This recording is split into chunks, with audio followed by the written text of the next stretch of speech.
They took mushrooms together. They meditated together. How did it end in murder? It's going to sound crazy because it is crazy, Akshaya Kubiak told the 911 operator. At 10 a.m. on July 16, 2020, Kubiak was calling from his Las Vegas condo, where a woman's lifeless body lay nearby. We took mushrooms together, prayed together, watched Avatar together, Kubiak said. Standing 6 feet 1 inch and weighing 205 pounds, Kubiak was striking and muscular, known as Ash Armand from Showtime's reality series Gigolos. I don't know if you've ever tried mushrooms, he told the dispatcher, but I was no longer in this reality. I was in different dimensions. And then I saw the person beside me. That person was Herleen Dulai, a 29-year-old Temple University alum with glossy black hair, deep brown eyes, and a radiant smile. She was stunning, occasionally modeling, but known for her quiet, reserved nature. This may have been what attracted Kubiak to her. He'd go for the new models who seemed adrift, said Leslie, a friend of Kubiak's. Dulai fit that description. She'd moved to Las Vegas in 2017 to pursue a post-baccalaureate degree after earning her bachelor's in biological sciences. Leslie noted, moving to Vegas is a bit like playing Russian roulette, but initially Dulai seemed to steer clear of its pitfalls. Amrita, a family friend, put it this way.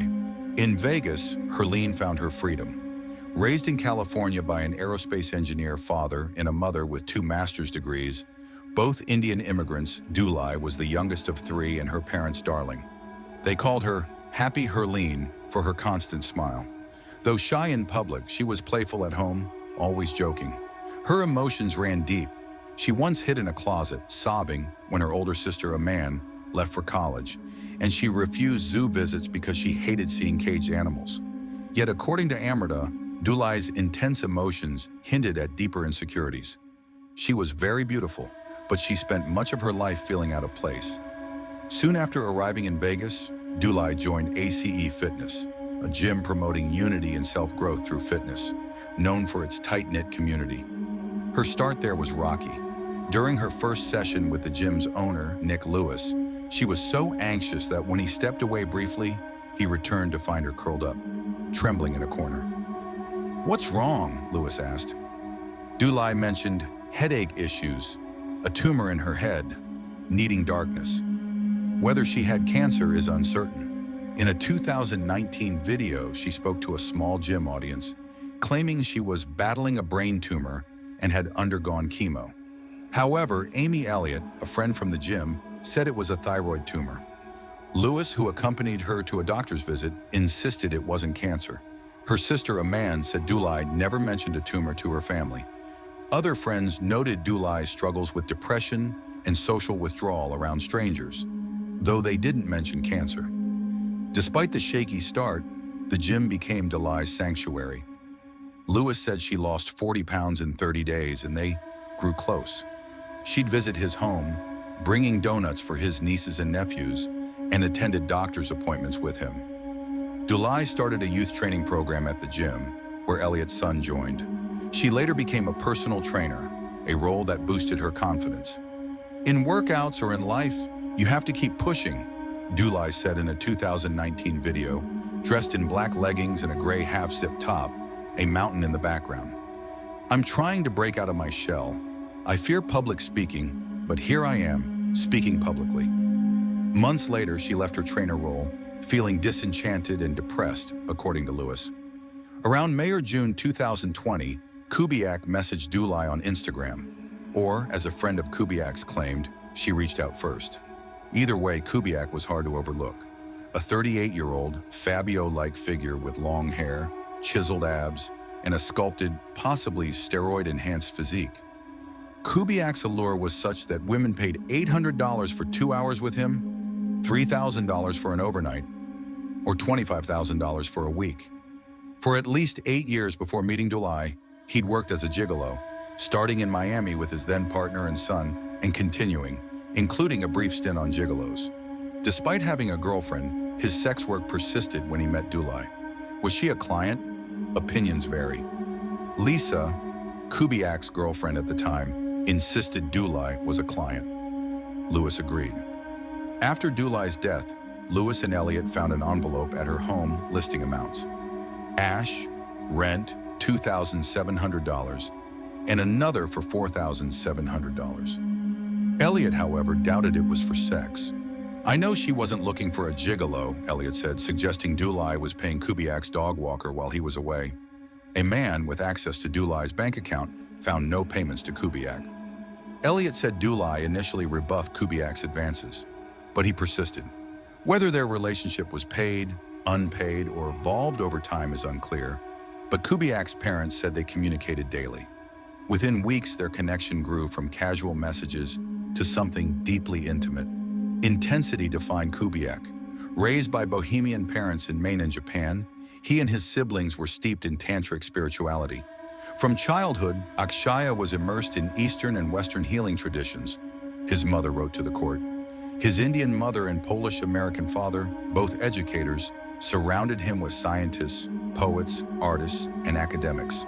Though his parents described a happy childhood, Kubiak revealed on Gigolos that he endured abuse. "I was hit by my godfather and others, harshly punished."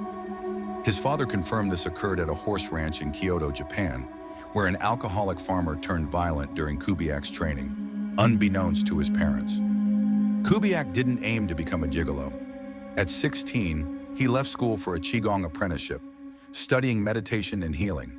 He also trained in Zen Shiatsu and martial arts like Muay Thai. He worked as a model, earned his GED in 2000, and became a massage therapist in Costa Rica, Miami, Japan, Thailand, Europe, and India. In his 20s, he joined the psychedelic trance scene, where he and others took mushrooms and danced to electronic music at all-night forest raves, said Mac Horum, an organizer of such events in New York and New Jersey. "It's the underground of an underground movement," Mac said. A friend from that time called Kubiak kind, loving, innocent, playful, genuine. A photo from a Pine Barrens rave shows him in a green tank top, grinning widely. That charm caught the eye of Garen James, founder of Cowboys for Angels, an escort service. In 2012, Kubiak was in Miami running Akshaya Touch, a massage business offering deep tissue, shiatsu, and Akshaya Touch, with in-call, out-call services hinting at sex work. After 6 months with Cowboys for Angels, James pushed for Kubiak to join Gigolos, then filming its second season in Las Vegas. Despite a poor audition, James insisted, knowing Kubiak needed money to support his family. On the show, Kubiak shown as the Zen warrior, a peaceful figure, said James. Friends vouched for this persona. "Ash was a healer. He cured my vertigo," said Teresa, a close friend. His Gigolos co-star, Vin Armani, said Kubiak saw escort work as a healing modality like Tantra. But fame changed him. Insecure about his physique compared to co-stars, Kubiak began using steroids, transforming dramatically, said Armani. His ego grew too. The attention filled a void, Armani noted, adding that Kubiak's drug use, marijuana, cocaine, MDMA, escalated in Vegas, though never to excess in Armani's presence. Kubiak didn't respond to requests for comment on his drug use or this story. Kubiak partied with bottle birds, Instagram models, on the Vegas Strip, becoming their Ken to their Barbie, Armani said. His unique qualities faded. In 2016, after Gigolos ended, Armani invited Kubiak to a pool party. Kubiak and his then-girlfriend Tucci Cash clashed with Armani over their Instagram photo shoots. Kubiak challenged him to a fight, though no fight occurred, and their friendship soured despite continued work together. By the time Dulai met Kubiak, his reality TV days were over, but he continued sex work, said Lisa. Fired from Cowboys for Angels in 2019 for not representing the brand, Kubiak was broke, having spent his Gigolos earnings. He lived with Lisa and his teenage son in a condo off the Strip. Though no longer on TV, Gigolos' fan base persisted, and a clip appeared in the 2018 film Tully. Kubiak tried launching an erotica site, Lexotica, with co-star Bradley, but it flopped, though one YouTube video hit 2.2 million views. He also appeared on Vice's Slut Ever in 2018. Kubiak craved attention, Armani said, posting increasingly provocative photos, for likes that never satisfied. Unlike his usual Instagram model partners like Cash, with 5.4 million followers, Dulai wasn't social media savvy. She only joined Instagram for the gym. Some friends speculated their shared Indian heritage connected them. Others, like Elliot, thought Kubiak saw financial stability in Dulai's family. In March 2020, Dulai stopped contacting Elliot, possibly distancing herself from the gym, though their friendship didn't end badly. Dulai also kept Kubiak a secret from others. Lewis recalled a June incident when Dulai, out of town, asked to have a car her parents bought her dropped off at his house. A Fabio-like man in a muscle shirt emerged from the car, but Dulai never mentioned Kubiak. Her family, despite daily calls and FaceTiming her niece nightly, didn't know about him either.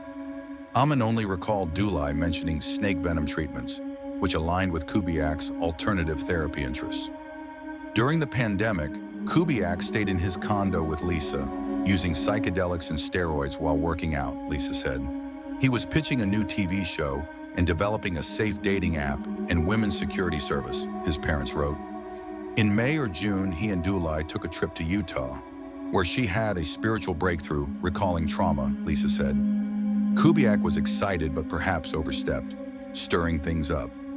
Around this time, he ended his relationship with Lisa, saying he'd fallen out of love, though she stayed in the condo, having nowhere else to go. On July 15th, the day before Dulai's death, Kubiak told Lisa that Dulai had dark energy, so Lisa left them alone. That day, Dulai called her father, joking and planning to keep the family close. She teased Aman, 8 months pregnant, about baby names. But Lewis, in Seattle, noticed Dulai had turned off her business phone's location, a signal to check on her. "Are you good?" he texted. She didn't reply. Dulai went to Kubiak's condo to pick up his Chihuahua for dog sitting during his upcoming Miami and Jamaica trips, his parents said. Their relationship seemed non-romantic but still intimate, focused on soul-searching and healing, Lisa said. That evening, they took mushrooms, prayed, and watched Avatar in Kubiak's bedroom, lit by candles under a chandelier. There was a struggle, Kubiak told the 911 operator the next morning, claiming he lost his mind and that Dulai had a heart attack and cancer history. Fire Captain Darren Lutz arrived at 8463 Blackstone Ridge Court, finding Kubiak performing CPR on Dulai, guided by the operator. But Dulai's black and blue and swollen face, matted with blood, and her bruised ear suggested otherwise. Candle wax covered her body in an open suitcase nearby. 2 candles bore bloody handprints, and a black shirt and ceramic statue were blood spattered. Lutz told Kubiak to step aside. "When was she last awake or talking?" a paramedic asked. Kubiak didn't respond. "How did she get the black eye and facial injuries?" Lutz asked.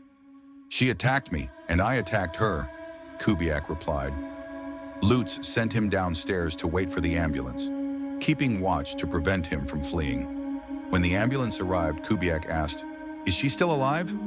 Lutz deflected, saying they'd transport her. "I did this," Kubiak said. "Are the police coming?" Lutz confirmed they would. "When they get here, I'll surrender," Kubiak said, per the grand jury indictment. Dulai was pronounced dead at the scene. Homicide detectives found blood in the washing machine, bloody clothes, and a blood-soaked towel with diluted stains, suggesting a cleanup attempt. A sheathed knife hung by Kubiak's bed, and a pocket knife was nearby. Dulai's backpack sat by the couch, and mushrooms were in the fridge.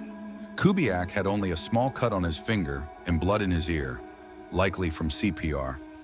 The autopsy revealed Dulai's extensive injuries: contusions across her body, a pulverized mouth, shredded gums, broken teeth, fragments in her stomach, hemorrhages in her tongue, eye, scalp, brain, esophagus, arms, legs, and nose, aspirated blood in her lungs, a fractured hyoid bone, and a broken rib. Blunt force trauma, with strangulation as a contributing factor, caused her death. Her system contained MDMA, psilocybin, caffeine, and alcohol, though Lewis said she avoided even marijuana. That evening, a man in Colorado was preparing to FaceTime Dulai when her mother called Dulai's phone. A coroner's office employee answered, "She's passed away." As a man read to her daughter, her parents entered, her mother whispering, "Herleen's dead." A man, hiding her shock for her daughter's sake, put her to bed. That day, Garen James was contacted by a lawyer asking for help with Kubiak's defense fund. James refused, citing Kubiak's actions against a woman. Kubiak's mother also begged for money, but James declined, though he gave some to Kubiak's son. Kubiak's parents launched a GoGet page claiming he was unfairly charged and that a very sick friend died in his home despite his CPR efforts. The page, raising $2,256 of $60,000, appalled James. Support for Kubiak was strong. Friends and family wrote to the court, denying his capacity for violence. "Not once in 20 years have I seen him express violence," one friend wrote. His father, brother, and aunt echoed this.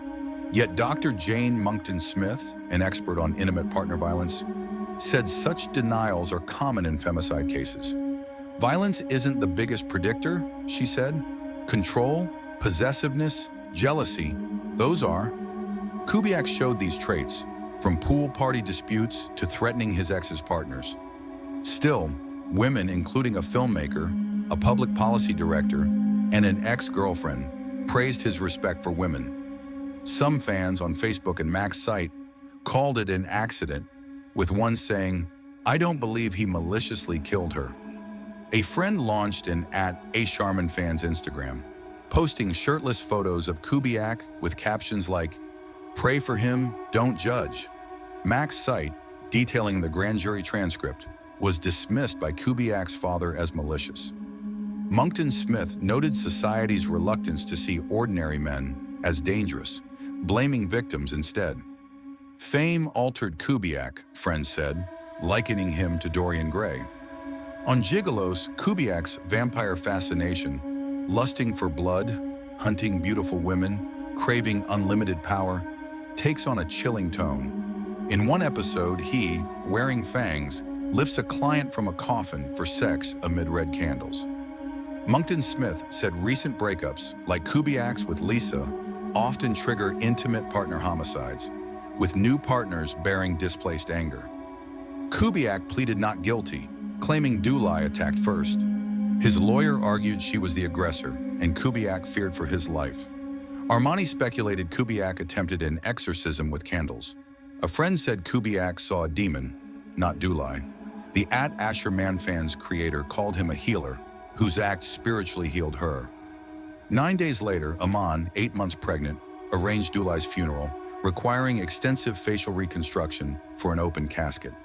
A week later, she gave birth to a son, Tegbir, meaning brave warrior, as Dulai wanted. The stress, she believes, landed him in the NICU. At Kubiak's bail hearing, Aman spoke, describing Dulai's gentle aura. Kubiak, watching via video, showed no emotion. Bail was denied. Elliot believes Dulai's loving heart made her vulnerable. Kubiak's trial is set for October 4th, 2021. Aman, haunted by nightmares, said, "I hear her screaming for help." Her daughter, missing her auntie, says nightly, "I want God to send her back. I don't love that Massey is an angel."